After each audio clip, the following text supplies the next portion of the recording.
Welcome. So இப்போ நம்ம பார்க்க போகிற மூவியோட name the post. Okay, so இது வந்து வாஷிங்டன் போஸ்ட் அப்படின்னு சொல்லிட்டு நல்லா கேள்விப்பட்டிருப்பீங்க. இப்போ வந்து த ஹிந்து நியூஸ் பேப்பர் இருக்க மாதிரி, இந்தியன் எக்ஸ்பிரஸ் நியூஸ் பேப்பர் இருக்க மாதிரி, இந்த ஹிந்துன்னு சொன்னாலே உங்களுக்கு ஆட்டோமேட்டிக்காக தெரியும் அதோட ஜேர்னலிசம் அப்படின்னு எடுத்துக்கிட்டா இந்தியாவில் இந்த பேப்பரை பீட் பண்ணுறதுக்கு ஆளே கிடையாது. அதனால தான் ஐஏஎஸ் ஐஏபிஎஸ் இதெல்லாம் படிக்கணும்னா கூட இந்த பேப்பர் தான் வந்து ரெஃபர் பண்ணி படிக்க சொல்லுவாங்க ஸ்டூடெண்ட்ஸ் கிட்ட. ஸோ அந்த மாதிரி வந்து இப்போ நியூயார்க்கில், வாஷிங்டனில், அந்த மாதிரி ஃபுல் அமெரிக்காலேயே நம்ம எடுத்துக்கிட்டோம் அப்படின்னா எந்த பேப்பர்ஸ் வந்து ரொம்ப ரொம்ப ஃபேமஸ்னால் அது நியூயார்க் டைம்ஸ் ஒன்று இருக்குது. அதே மாதிரி இது த வாஷிங்டன் போஸ்ட் அப்படின்னு சொல்லிட்டு அந்த வீதியில் நம்ம போனோம், அந்த ஸ்ட்ரீட்டில் போனோம்னாலே மை காட் என்ன இந்த ஸ்ட்ரீட்லலாம் நடக்கிறீங்க அப்படின்னு சொல்லிட்டு ரொம்ப பெருமையான ஒரு விஷயமா கருதப்படுற அந்த இடத்துல நடக்கிற ஒரு ஆக்சுவல் சம்பவங்கள் வச்சு எடுத்த இந்த படம் தான் the post.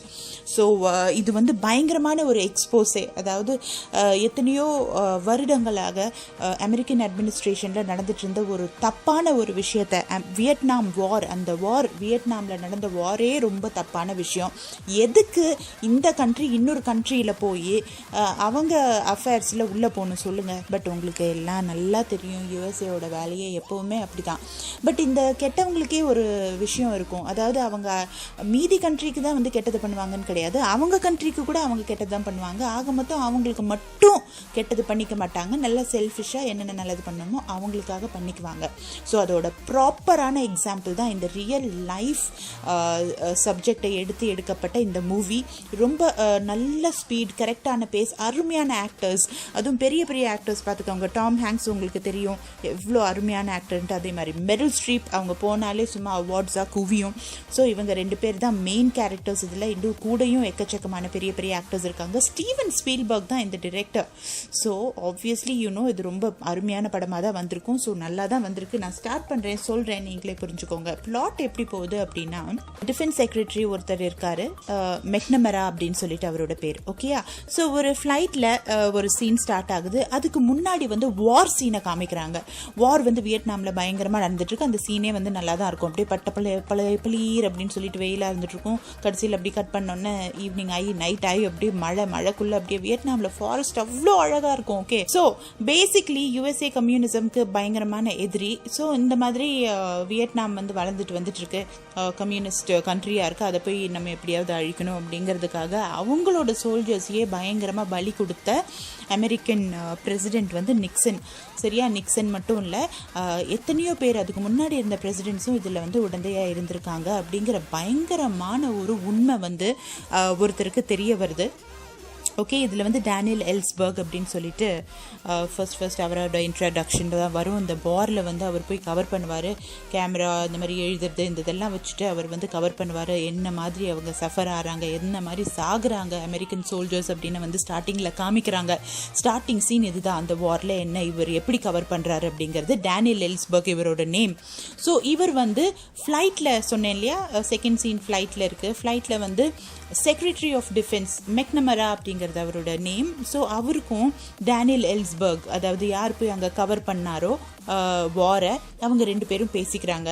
Secretary of defence வந்து கேட்குறாரு, டேனியல் நீயே சொல்லி என்ன, நீ நேரில் வந்து இந்த வார் இது பார்த்துட்டு இருக்க, so what to you feel அப்படின்னு சொல்லி. நிலைமை எப்படி இருக்குன்னா ரொம்ப மோசமாக இருக்குது, நம்மளாம் வின் பண்ணுறதுக்கு ரொம்ப சான்ஸே கிடையாது. யூஎஸ் சோல்ஜர்ஸ் வந்து ரொம்ப மோசமான நிலைமையில் இருக்காங்க, கண்டிப்பாக தோல்வியை தான் ஆல்ரெடி நம்ம கண்டுட்ருக்கோம் அப்படின்னு சொன்ன உடனே இவருக்கு ஐயோ, நான் முதலே சொல்ல, இதையும் தாண்டி வந்து நம்ம கவர்மெண்ட் எக்கச்சக்கமான பணத்தை வந்து இப்போ ஒதுக்கியிருக்கு. இன்னும் நிறைய வெப்பன்ஸை வந்து சப்ளை பண்ண போகுது நம்மளோட யூஎஸ்ஏ சோல்ஜர்ஸ்க்கு, இன்னும் நல்லா வந்து வியட்நாமில் சண்டை போடுறதுக்கு. ஏற்கனவே லூஸ் பண்ணிட்டு இருக்காங்க, தோத்துட்டு இருக்காங்க, இன்னும் வெப்பன்ஸ் கொடுத்து என்ன பண்ண போறாங்க அவங்க அப்படிங்கிறது தான் பெரிய குவெஸ்டன். அதில் வந்து எக்கச்சக்கமான பேர் செத்துட்டு இருக்கிறத இந்த டேனியல் எல்ஸ்பர்க் பார்த்துட்டு வந்து அவர் மனசே ரொம்ப கஷ்டப்பட்டுட்டு இருக்கும். ஏன்னா நேரில் பார்க்கறது ஒரு டிஃப்ரெண்ட் விஷயம் இல்லையா, அந்த தாக்கம் இருக்கும்ல. அந்த தாக்கத்தோடய இருக்கும்போது அடுத்த சீன் நம்ம போனால் வந்து ஃப்ளைட் அங்கே போய் லேண்ட் ஆயிடுது. லேண்ட் ஆன உடனே இவர் செக்ரட்டரி ஆஃப் டிஃபென்ஸ் மெக்னமரா அங்கே இருக்கார் இல்லையா, ரொம்ப பெரிய போஸ்டிங் அது. ஸோ அவர் வெளியில் வந்த உடனே எக்கச்சக்கமான ப்ரெஸ் ரிப்போர்ட்டர்ஸ் இருக்காங்க. இமீடியட்லி என்ன ஏதுன்னு கேட்குறாங்க. உள்ளே பேசினது ஒன்று, வெளியில் பேசினது ஒன்று ஆயிடுது. வெளியில் வந்து எல்லாம் அங்கே ஓகேயா இருக்குது, வியட்நாமில் அருமையாக போயிட்டுருக்கு, நம்ம அருமையாக வின் பண்ணிகிட்ருக்கோம், இன்னும் எக்கச்சக்கமான பணம் எல்லாம் நம்ம ஒதுக்க போகிறோம், நம்ம சோல்ஜர்ஸ் அருமையாக பெர்ஃபார்ம் பண்ணிகிட்ருக்காங்கன்னு சொன்ன உடனே இதை கேட்ட அந்த டேனியல் எல்ஸ்பர்க் அவர் அந்த உள்ளே இருந்தார் இல்லையா, அதாவது நேராக பார்த்துட்டு வந்தவர், அவளுக்கு மனசு ரொம்ப கஷ்டமாயிடுது, ஒரே கன்ஃபியூஷன் ஆயிடுது. என்னடா இப்படி போயிட்டு இருக்கு, இந்த மாபெரும் உண்மையை இத்தனை வருஷங்களா நடந்துட்டு இருக்கு, அதாவது ஒரு பிரசிடென்ட் இல்லை 2 பிரசிடென்ட் பிரசிடென்ட் இல்லை, 3 பிரசிடென்ட் இல்லை, 4 பிரசிடென்ட் இல்லை, அதாவது இதுக்கு முன்னாடி இருந்த முக்காவாசி பிரசிடென்ட்ஸ் எல்லாருமே இந்த பயங்கரமான கொடூரமான விஷயத்தில் நம்மளோட பசங்களை அனுப்பி, சோல்ஜர்ஸை அனுப்பி சும்மா அவங்க உயிரை சுத்தமாக மதிக்காமல் அவங்களை இத்தனை நம்பர்ஸில் தௌசண்ட் கணக்காக அப்படி சாக விட்டுட்டு இருக்காங்க அப்படிங்கிற உண்மையை ஊர்ஜிதப்படுத்துகிற மாதிரி அவருக்கு வந்து ரேண்ட் கார்பரேஷன் அப்படின்னு ஒன்று இருக்குது. அதில் எல்லா டீட்டெயில்ஸ், கவர்மெண்ட் டீட்டெயில்ஸ், இந்த மாதிரி கிளாசிஃபைட் ஃபைல்ஸ், ரொம்ப கான்ஃபிடென்ஷியலாக சீக்ரெட்டிவாக மெயின்டைன் பண்ணுற இந்த ஃபைல்ஸ், இன்ஃபர்மேஷன் எல்லாம் அதில் கிடைக்கும். ஸோ அந்த இடத்துலேருந்து ஆக்சுவல் டீட்டெயில்ஸ், ஆக்சுவல் ப்ரூஃப் வந்து ஃபைல்ஸில் இருக்கும். அதாவது எந்த பிரசிடென்ட் என்னென்ன செஞ்சார், எதை மறைச்சார் இந்த வியட்நாம் வாரில், எதனால் இந்த சோல்ஜர்ஸ் எல்லாம் இன்னைக்கு வரைக்கும் செத்துட்டு இருக்காங்கிறது. அதுக்கப்புறம் வந்து ஐசன்ஹோவர் வராரு பிரசிடெண்ட்டாக. அவரும் இந்த மாதிரி தான் வியட்நாம் வாரில் வந்து சோல்ஜர்ஸ் எல்லாம் சாகிறதுக்கு தான் உடனடியாக இருக்காரு. ரொம்ப சர்ப்ரைசிங்காக அதுக்கப்புறம் ஜான் எஃப் கென்னடி பிரசிடெண்ட்டாக இருக்கும்போதும் வந்து இதுதான் நடக்குது. இப்போ இருக்கிறது நிக்சன் ஏற்கனவே உங்களுக்கு தெரிஞ்சதுன்னா வாட்டர் கேட் ஊழல் உங்களுக்கு தெரிஞ்சிருக்கணும். வாட்டர் கேட் ஊழல் ஒருவேளை உங்களுக்கு தெரியாமல் இருந்ததுன்னா இன்னொரு மூவியாக இதை எடுத்தாங்க, ரொம்ப அருமையான படம், அதுவும் ரொம்ப காமெடி வேற. அதை நான் வந்து கண்டிப்பா கவர் பண்றேன். பட் இப்போதைக்கு இது தெரிஞ்சுக்கோங்க, அதாவது 4 பேர் நான் ஆல்ரெடி சொல்லிட்டேன். எல்லா பிரசிடென்ட்ஸுமே இந்த வியட்நாம்ல போய் சின்ன பசங்க 16 இயர்ஸ்ல இருந்து நான் என்னோட அமெரிக்காக்காக, என்னோட நாட்டுக்காக, நான் வந்து என் பிரசிடென்ட்டுக்காக நான் சண்டை போடுறேன் அப்படின்னு சொல்லிட்டு உயிரை போய் தியாகம் பண்ணிட்டு வந்ததுங்க. ஒண்ணுமே இல்லாம இவங்க அப்படியே செல்ஃபிஷ் இன்ட்ரெஸ்டுக்காக அனுப்பி சாகடிச்சுக்கிட்டு இருந்தாங்க. ஏற்கனவே தோத்துட்டோன்னு தெரிஞ்சுட்டு கூட அப்படிங்கிற அந்த மாபெரும் உண்மையை இந்த டேனியல் எல்ஸ்பர்கான அந்த ரிப்போர்ட்டருக்கு வந்து உள்ள வச்சுக்கவே முடியாது. ஸோ அந்த நான் ரேண்ட் கார்பரேஷன் சொன்னேன் இல்லையா, அங்கே எல்லா எவிடன்ஸும் அங்கேயே இருக்குன்ட்டு அந்த எவிடன்ஸ் இருக்கிற ஃபைல்ஸ் எல்லாத்தையும் எடுத்து பயங்கர ரிஸ்க்குங்க, பயங்கர ரிஸ்க். அப்படியே தெரிஞ்சு அப்படியே கொண்டுடுவாங்க.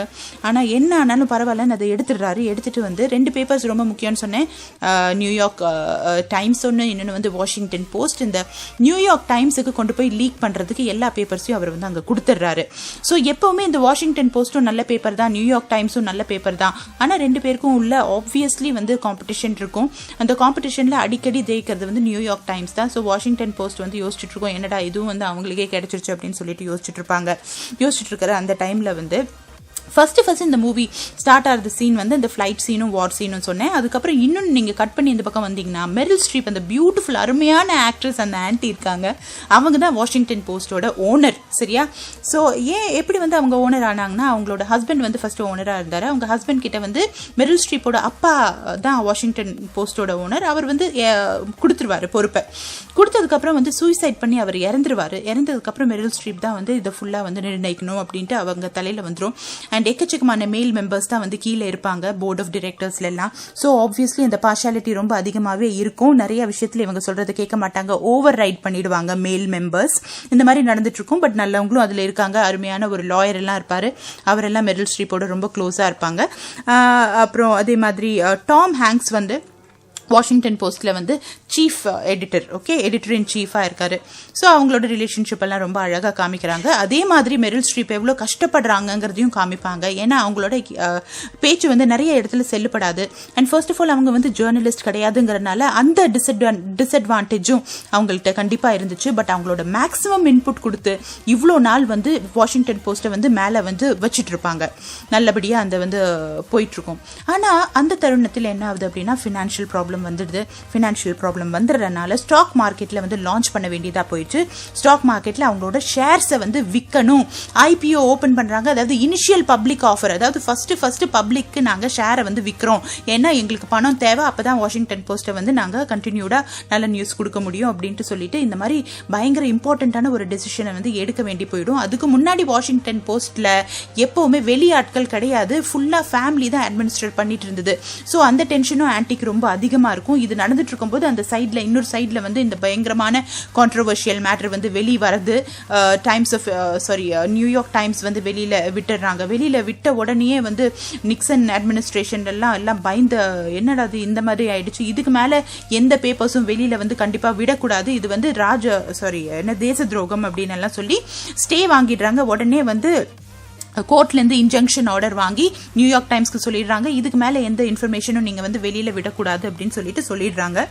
இது ஒரு சைடு நடந்துட்டு இருக்க பென் பிராட்லி, அதாவது எடிட்டர் இன் சீஃப், அதாவது நான் சொன்னேன் இல்லையா, டாம் ஹேங்க்ஸ் தான் வந்து வாஷிங்டன் போஸ்டோட எடிட்டர் இன் சீஃபாக இருக்காரு. ஸோ அவர் யோசிச்சுட்டு இருக்காரு, என்னடா அது எல்லாமே வந்து நியூயார்க் டைம்ஸ்க்கே கிடைக்குதே, நம்மளுக்கு ஏதாவது நல்ல விஷயம் கிடைச்சா நல்லா இருக்கும் அப்படின்ட்டு யோசிச்சுட்டு இருக்காரு. அந்த தருணத்தில் வந்து அவர் கீழே ஒர்க் பண்ற இன்னொருத்தர் இருப்பாரு. அவர் வந்து he'll be close with first சொன்னேன் இல்லையா, டேனியல் எல்ஸ்பர்க், அவர் தானே ரிலீஸ் பண்ணார் இந்த டாக்குமெண்ட்ஸ் எல்லாம். அவரோட க்ளோஸாக இருப்பார். க்ளோஸாக இருந்து எப்படியோ ட்ராக் பண்ணி கஷ்டப்பட்டு கண்டுபிடிச்சி அந்த டேனியல் எல்ஸ்பர்கை டைரெக்டாகவே போய் மீட் பண்ணிடுவார். டேனியல் எல்ஸ்பர்க் வந்து மறைஞ்சிட்டு இருப்பாரு, பிகாஸ் யாருனாலும் கொண்டுடுவாங்களே, ஏன்னா இவ்வளோ பெரிய மெசேஜை வந்து லீக் பண்ணது, இவ்வளோ பெரிய கான்ஃபிடென்ஷியல் ஃபைல் எல்லாம் லீக் பண்ணதுன்னு தெரிஞ்சா பிரசிடென்ட் சும்மாவா இருக்க போது, ரொம்ப பயங்கரமான ஒரு விஷயம். அந்த பயம்லாம் பரவாயில்ல, என்ன ஆனாலும் பரவாயில்ல, உயிரே போனாலும் பரவாயில்ல, இத்தனை பேர் எங்களோட நாட்டு மக்கள், என்னோட சின்ன சின்ன பசங்க 16, 17, 18 இயர்ஸ் ஓல்டு, நான் வந்து தியாகம் பண்றேன், என் நாட்டுக்காக பண்றேன், பிரசிடென்ட்காக பண்றேன்னு நம்பி போறவங்களை இப்படி சாக விட்டுட்டு இருக்காங்கிற அந்த வெறி வந்து டேனியல் எல்ஸ்பர்க் சுத்தமா வந்து இந்த பயத்தை மறக்க அடிச்சிடுது. அதே மாதிரி தான் வந்து பென்னோட ஆஃபீஸில் இருக்கிறவங்களும் என்ன ஆனாலும் பரவாயில்ல, ஜெயிலுக்கு போனாலும் பரவாயில்ல அப்படின்ட்டு வந்து போய் திருப்பியும் மீதி இருக்கிற பேப்பர்ஸ் நியர்லி வந்து 4000 பேஜஸ் இருக்கிற அந்த டாக்குமெண்ட்ஸ் எல்லாத்தையும் கலெக்ட் பண்ணிட்டு கொண்டு வந்து டாம் ஹேங்க்ஸ் கையில் கொடுத்துருவாரு. கொடுத்ததுக்கு அப்புறம் வந்து ஐயோ இது ரொம்ப பயங்கரமான விஷயமாச்சு, ஏற்கனவே வந்து டைம்ஸ், அதாவது நியூயார்க் டைம்ஸே வந்து இதை பப்ளிஷ் பண்ண விட மாட்டேன்ட்டாங்க, இப்போ நம்ம வந்து வாஷிங்டன் போஸ்டா இருந்து இதை பப்ளிஷ் பண்ணணும் அப்படின்னா நம்மளையும் வந்து கவுத்துருவாங்களே, ஏற்கனவே நம்மள்ட்ட வந்து பணம் வேற இல்லை, இப்போதான் வந்து ஸ்டாக் மார்க்கெட்ல வந்து ஷேர் எல்லாம் விற்கலாம் அப்படின்ட்டு நம்ம நினைச்சிருக்கோம். அதே மாதிரி திடீர்னு ஷேர் வாங்கினவங்கெல்லாம் எனக்கு இது வேண்டாம், ரொம்ப கான்ட்ரவர்ஷியலா பெரிய பெரிய மேட்டரை நீங்க ஹேண்டில் பண்றீங்க, பிரசிடென்ட்டையே நீங்க வந்து வந்து மதிக்காம வந்து ஆப்போசிட் பார்ட்டியா பண்ணிட்டு இருக்கீங்க, நீங்க எனிமி மாதிரி பார்த்து, ஸோ இது வந்து எங்களுக்கு சரி வராதுன்ட்டு அவங்க வந்து விலகிட்டாங்க அப்படின்னா ரொம்ப கஷ்டமா போயிடும், பணத்துக்கு என்ன பண்றது, ஃபுல்லா வாஷிங்டன் போஸ்டே இல்லாம போயிடும் அப்படிங்கிற மாதிரி பயமான ஒரு தருணம்.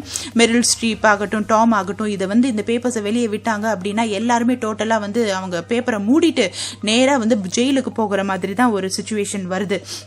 ஆனா அந்த இதுல வந்து பயங்கரமா ஒத்த காலில் நின்று ப்ராப்பரா டெசிஷன் எடுத்து எல்லாருமே இதுல செத்தாலும் பரவாயில்ல, உண்மையை நம்ம சொல்லியே ஆகணும், நம்ம தான் வந்து இந்த 4th பில்லர், அதாவது ப்ரெஸ்ஸோட ஃப்ரீடம் மட்டும் இல்லாட்டி பொலிட்டிஷியன்ஸ் நினைச்சா என்ன வேணாலும் பண்ணிட முடியும் அப்படிங்கிற பெரிய ஒரு பயங்கரமான ஒரு விஷயத்த மைண்ட்ல வச்சு நம்ம டியூட்டியை செஞ்சே ஆகணும்ட்டு அவ்வளோ அழகான விஷயத்த வந்து ஊர்ஜிதப்படுத்தி நாங்கள் இதை வெளியில விடுவோம்னு சொல்லி எல்லாரும் சேர்த்து இதை வந்து வெளியில பப்ளிஷ் பண்ணிடுறாங்க. ஆன்ட்டியும் சொல்லிடுறாங்க, இதுல நான் என்ன ஆனாலும் பரவாயில்ல, என் ஃபேமிலி எல்லாமே போயிடும், பணம் போயிடும், அடுத்த நாள் வந்து தெருவுக்கு வந்துருவோம் இல்லாட்டி ஜெயிலில் இருப்போம்னு தெரிஞ்சு கூட இந்த டெசிஷனை எடுத்து அவங்க வந்து ரிலீஸ் பண்றாங்க. இன்னும் எக்கச்சக்கமான டீட்டெயில்ஸ் எல்லாம் உள்ள வருதுங்க. அதெல்லாம் பார்த்தீங்கன்னா அவ்வளோ அருமையா இருக்கும். என்னை பொறுத்த வரைக்கும் கேட்டீங்கன்னா ரொம்ப அருமையான ஃபில்ம். என்னை பொறுத்த வரைக்கும் கிடையாது, இது ரொம்ப ஹைலி ரேட்டட் ஃபில்ம். இதை கண்டிப்பா நீங்க பார்க்கணும். இதுக்கு மேலேயும் நான் எல்லாத்தையும் சொல்லிட்டேங்கன்னா நீங்க வந்து என்னதை பார்ப்பீங்க. எடுத்திருக்க விதம் ரொம்ப அழகா இருக்கும். அப்படியே கிடிகிடின்னு pace and the speed of the movie ரொம்ப பியூட்டிஃபுல்லாவே இருக்கு. இதை கண்டிப்பா பாருங்க. இதை பார்த்துட்டீங்கன்னா நெக்ஸ்ட் இன்னொரு ஒரு மூவி இருக்கு, அதாவது ரிச்சர்ட் நிக்சன், இந்த இப்போ இருக்கிற அந்த பிரசிடென்ட், ரொம்ப கெட்ட பிரசிடென்ட் தான் இந்த படத்துல பூரா வருவார். அவர் வந்து இதுக்கப்புறம் கூட வந்து மாட்ட மாட்டாரு, அதாவது மாட்டுவாரு, ஆனாலும் வந்து ஓகே அப்படிங்கிற மாதிரி போயிடும். அதுக்கப்புறம் பயங்கரமா, அதாவது கர்மான்னு ஒன்று இருக்கு இல்லையா, அதுல வந்து செம்மையா மாட்டி வாட்டர் கேட் அப்படிங்கிற ஊழல்ல பயங்கரமா மாட்டிடுவாரு. அதை வந்து நெக்ஸ்ட் இதில் நான் சொல்றேன். ஸோ இதுல வந்து நான் டோட்டலா இவங்களுக்கு ரேட்டிங் கொடுக்கணும்னா out of 10 definitely I am giving 8.5. ரொம்ப ரொம்ப அருமையான ஃபிலிம். கண்டிப்பா பாருங்க. உங்களுக்கு பிடிச்சிருந்தா please let me know in the comments. ஏதாவது கவர் பண்ணணும்னு நினைச்சீங்கன்னா அதையும் சொல்லுங்க. Thank you. Bye from Simi. We will lose. The country will lose.